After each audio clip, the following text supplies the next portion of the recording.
from going through what he went through in the 80s, looking for acceptance, he's now become Samuel L. Jackson in Django. Oh, wow. That's what he's become. He's become the guy who wants to be with the majority. He now wants to be loved by the white man. He wants the white man to say, oh, actually, no, what you're saying is true. I agree with you. And now he's taken up that role. That's his position in this. Look at all the people who are agreeing with what John Barnes said. They look nothing like John Barnes, and that tells you everything you need to know. Yeah. That's deep. That's deep.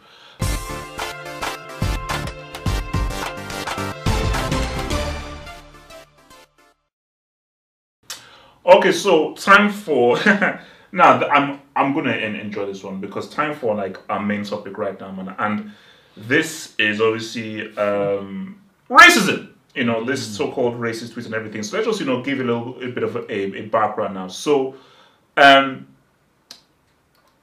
Silva and Mendy, like these guys are obviously close friends, and I knew that they were very close friends from their days in Monaco, and they shared a lot of jokes together and everything. And this is where sometimes it's like, you know what, maybe that private conversation should be kept in private. But I'm so happy it was put out in public. So Silva puts out a tweet, pretty much putting Mendy's face next to a racial stereotype face of a black person that is linked to the minstrels from before, and it says, "Oh, who is this?" Obviously, likening it to Mendy, and everyone's like, "Whoa, whoa, whoa, whoa, whoa! What the hell? What the hell? What the hell?" And then Mendy obviously tries to backtrack and say, "Oh, look, this is just a private joke, blah blah blah blah blah." So it opens up this whole racial dialogue and everything, and then Pep Guardiola comes in, who is misinformed and tries to come to Bernardo Silva's defense without actually... He threw gasoline on it. Yeah, so without actually doing the proper research, because he's still in, oh, I must protect my football. So no, this is real stuff. This isn't fishnet ball. This is real stuff. And then you have flipping John Barnes, who, as of right now, I don't think as of right now, in this second, I don't think I hate anyone more than John Barnes right now. So John Barnes is my most hated person right now. If I saw him, I might punch him in the face. So because there are many different aspects to deal with. So let's just deal with it one by one. So firstly, let's deal with the tweets to begin with. Who do you blame? Now, I'm going to tell you who I blame, and it may surprise you. Who do you blame for that tweet? In my view, I blame Mendy. I knew you would say. I knew he was going to say. I knew you would say, and I don't even disagree. Wait. Let me just land. Let me and then I'll give it. So basically, this is the reason why I blame Mendy. See, from Bernardo Silva, because I've been in that situation many times in school. I've happened to many times in school. But my thing about it is that the nature of my friendship with someone, if I was in Mendy's position, you don't put out that because you've made that joke to me now, and I've said to you that no, sorry, and you're like, oh, that's disrespectful, cool. The reason why I blame Mendy is that I know the kind of black guy Mendy is. I've been to schools with the kind of... was that before this tweet or after you've realised what kind of...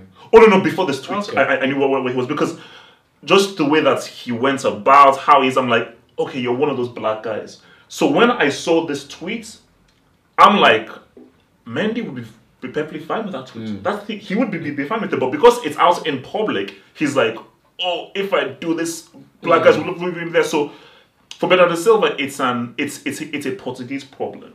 It's an educational problem. It's a thing of, because see, have you seen the actual advert for the chocolate that have you seen the actual advert? Oh no. Yeah. I just know of the image. Remember the chocolate, I just know of the image and the instrument of the image. So my thing about this is that for Bernardo Silva, you are still to blame because you still must know that is still offensive. So, but it's sort of like in degrees. More of the blame for me is to Mendy. So Bernardo Silva gets more of the blame, but for me, a lot of blame is on Mendy because, in my view, every white person is going to say something racist. They will. That's just a fact. There is no such thing as a white person that has never done anything racist. That is complete crap. It's about you as the black friend checking them, so then you now know how to carry on with the thing. So you see me. I do put blame on Mendy, but for the same reasons that you give. In terms of whether he's more so to blame than Bernardo Silva, I don't think that in 2019 we can use the argument of ignorance anymore, because the way the world is and it's how it's so interconnected, Have you been to Italy? Bernardo Or Silva. Portugal? I have been both actually. It's still No, listen. I've been both. The way Bernardo Silva was brought up it tells us what he thinks is acceptable and isn't acceptable. But it's not an excuse because you're in 2019. The information is out there if you want to seek it. Now, the point you made about every white person having said something racist. Now, I was having a discussion about this same thing, and I said, the society we live in, racism is ingrained within it. So for me, it's nearly impossible to grow up without some kind of racist or biased tendency because of how the society is. Now, for me, it's up to you as a person to rid yourself of that bias. I don't think Bernardo Silva and many other people, the people that comment under the tweets, under Bernardo, John Barnes' tweet, etc., have tried to or have successfully rid themselves of that bias, which allows them to see something like that as acceptable. So I have to put blame on Bernardo Silva because he's an adult. He has to take responsibility for his actions. And also, of course, Mendy has a responsibility that if somebody is miseducated to think that such a thing is acceptable, he has to step in and say, I know you were joking, but that's not a joke you run with me. That's what I would do, but I know there's people like him, and I've seen others who wouldn't, who would just laugh it off. And then that's what happens. Now it goes into public because you made them very comfortable to make such a joke. I think it also comes down to their friendship because he's probably been running that joke many times privately. For sure. And if it's just between him and Mendy's cool with that, keep that private. Why he thought he could put that in a public place. And that's the thing that's fine. Because some people are like, it's a joke between friends. So keep it private. Well, send it to your friends. I'm sure you guys know about it. Why would you put that on Twitter? Wait, let me push back. If I'm like a white guy and I'm making jokes with my black guy amongst this thing and my black guy thinks it's cool, why shouldn't I put it out in public? If my black friend hasn't checked me for it, why shouldn't I put it out in public? A joke me and you would have, regardless of race, a joke me and you can have is between me and you. If I put that out in the public, that's not for everyone else's consumption. So that argument about it being between friends, it's not between friends anymore. It's no longer valid. Okay. What's it called? Rio and Evra. They have this back and forth on Instagram. That could easily be a private thing, but they put it out in public because for them they feel that it's okay. This is a humorous funny thing. That's not private. I could sit here and I could tell you a secret about me. Yeah, that's between me and you. Yeah. But if I put that secret on Twitter between me and you, I'm telling you, but everyone else. So why would I put that there if I want it to just be between me and you? But so you know what I mean? No, I 100%. It's no longer a joke between friends. It makes no sense. And then to make things worse, he's gone, oh no, it's a joke between friends. It's not between friends. It's not between friends. You told the world. You literally told the world thinking it's funny. Okay. No. Sorry, I misunderstood. I think, you were coming from what Bernardo Silva's explanation was. Yeah. Okay. I get it. And I think once that's happened, it makes Mendy couldn't say anything else other than what he said. He couldn't. What did Mendy say? Mendy said, he laughed it off kind of thing. He couldn't say anything else in that. He was put in a corner now where if he goes off and says, Bernardo Silva, blah, blah, blah, what do you think is going to happen to him at Man City? What do you think is going to happen? What do you think Pep's going to call him in and say, oh, well done? Oh, yeah. You know what I mean? Because Pep probably said himself, heard this joke, and it's like, wait, but you wasn't saying anything in the dressing room, but because it's out in the open, you want to do X, Y, Z. So, but you say he was put into a position. He's put himself in that position by his silence, you might say, in private. Yeah. But for me, the big question around this is the tweet racist? That's really the question because people are arguing that it's not racist, it's just a joke. Anyone can be compared to anyone if they look like it. It looks like him, therefore it's not racist. But you have to look at the image and what it represents. But if you see the advert, this is why I said if you see the advert, you see the advert is basically these savage people in a savage land. It was spears. It was directly related to the independence of Congo. And then you see a white kid swinging, going, "Oh, what's going on here?" And these savages. Oh yeah, I saw. Yeah. When you actually research the actual where it's coming from. And this is just a chocolate that is readily available in Portugal Iberia, and Spain and everywhere like that. And I've seen pictures of kids dressed up as these savages, white kids, blackface, red lips, dressed up as these savages for like Halloween or whatever. But John Barnes convinced us that it looks like Mendy. No, wait. So, this is what they're educated with in these countries. No, okay, so now that's where I wanted to go to now. So now, John Barnes now. See, for me, John Barnes, like, he's a pagan. Say it like it is. The man, I'm saying, the man is a monk. Because wait. Chill. Don't worry about it.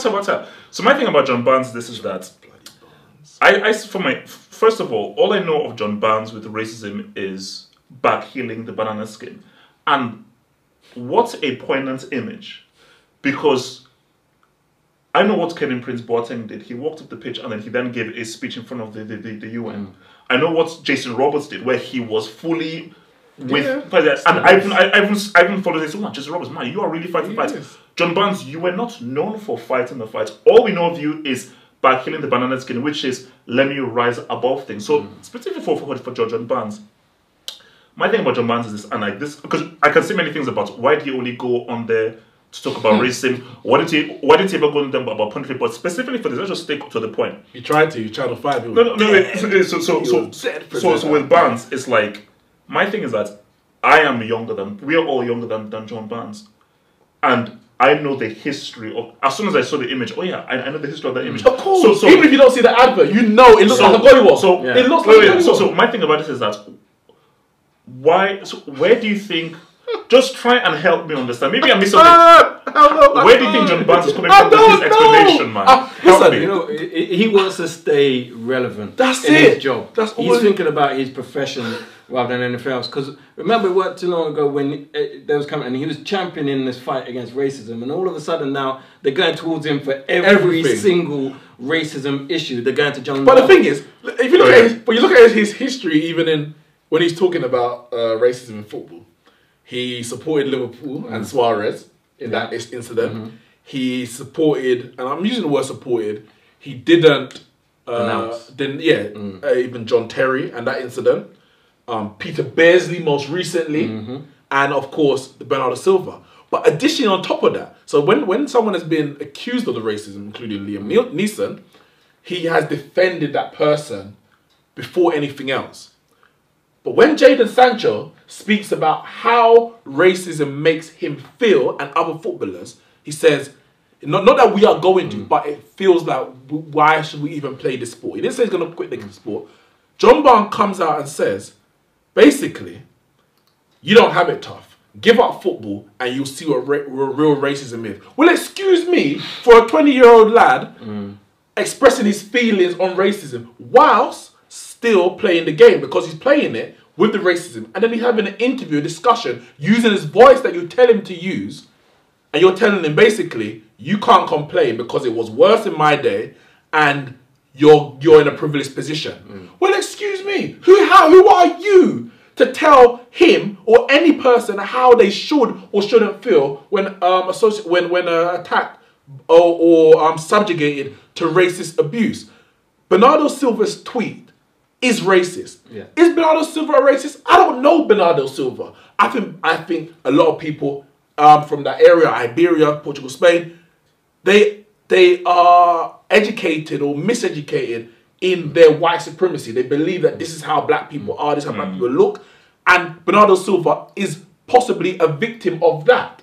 I don't know his personal beliefs towards black people or any other race. But that tweet is racist because the image, it comes from a racist background, a racist caricature and depiction of black people as savages, similar to the gollywog who were pictured as greedy, as thieves, as rapists, etc., etc. There's no difference. So John Barnes coming out and saying that the nonsense that he said, and then for me, and what you said at the beginning, and I'll wrap up on here, you're happy it came out. And I'm happy. I like when the devil shows their face. I love it. Because one of the discussions are important, and two, you know who you're dealing with. You know what kind of people you're dealing with. And the people that respond, and you see the people on Twitter and social media, and what they say and how they defend it, you're just showing your face. Yeah. And I love it. Show your face. So basically, before coming to Devo, again, speaking more on John Barnes, but specifically also adding into the whole Pep Guardiola angle. Because the thing with Pep, and again, it's one of these simple things that before you speak publicly, you have to have the research within you. Because the way Pep was speaking was that, did you look at the image? Have you seen why people are angered about the image? So before you've done that, why would you? Because you are a public figure who can influence a lot of people. So by coming out and fully defending Bernardo Silva when you didn't even do the requisite research on the image, I just think shows just a lack of decorum and just basic. I think it goes back to what Neeks is saying about miseducation.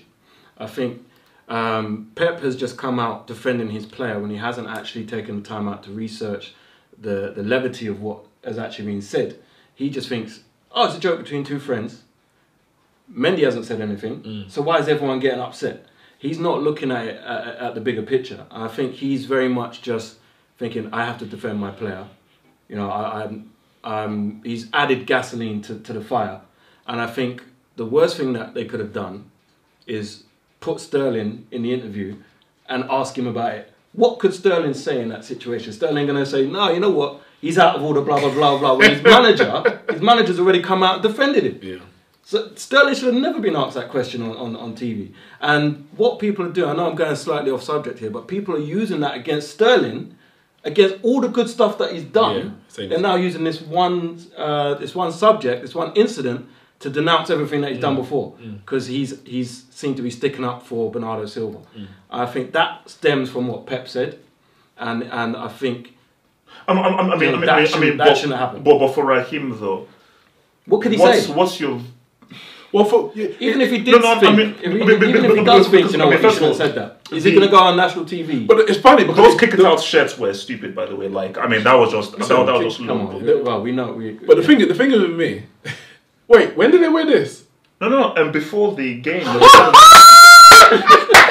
a joke! No, what a joke? No. See, that's just a publicity stunt. Publicity stunt. Yeah. Because you can do that. And also, that's what you're saying. Also, that's kick it out's organization.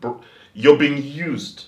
You're just being used, and that's what the Devo is always being done, man. So you think that for Sterling, your views that he couldn't have said anything? But you can hear from the way he's talking, he doesn't even feel confident in what he's saying. He's saying and he's coming back and he's pushing back and he's going back. There's a PR machine at every club.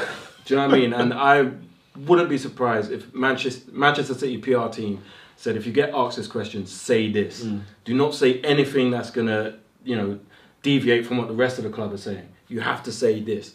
So he goes out and he does his job and he says what he's supposed to say, even if you don't want to say it, because the repercussions are going to be, you know what I mean? You don't know what's going to happen behind the scenes in Man City. I'm not saying he's going to lose his place in the team or anything like that, but the attitude towards him might change. But I think just like last points upon this before I'm moving on to the later topics. I think just specifically, I just want to come back down to John Barnes. Because my thing with John Barnes, like, for me, I think it's very problematic because, like, a point that my friend made on the podcast was what John Barnes is doing is that he's giving white people ammunition. Because he said, like, from what Barnes said, some white dude did a comparison of, like, oh, what if Kevin De Bruyne was compared to this Milky Bar kid? And I'm like, oh my God, in heaven. Got racist oh my God, because there's a racial history with the milk. Oh my God. But my thing with John Barnes is, why do you think that he's almost rushing to go to BBC and Sky News for all of these racial interviews and everything? Because I have sort of my slight explanations, but obviously you guys obviously living in England a lot longer than I have. I'm like, from John Barnes, from what I know, this is like one of the most talented black English football players ever. You know what? How have you just turned yourself into a racist puppet? That's the thing. So my view on this, and I think this could be the reason. I'm not saying it is. I say it could be. From going through what he went through in the 80s, looking for acceptance, he's now become Samuel Jackson in Django. Oh, wow. That's what he's become. He's become the guy who wants to be with the majority. He now wants to be loved by the white man. He wants the white man to say, oh, actually, no, what you're saying is true. I agree with you. I agree with you. And now he's taken up that role. That's his position in this. That's You know what I sad. mean? It really is. That's sad. It really is. I don't, yeah. The less that I talk about John Barnes, the better, because that man, for me, he's done. He is completely Cancelled. done. I got no time for him. But it'll be on TV whatsoever. all the time now. And for me, I think Rand said something. He goes, look at all the people who are agreeing with what John Barnes said. They look nothing like John Barnes, and that tells you everything you need to know. Yeah. That's deep. That's deep.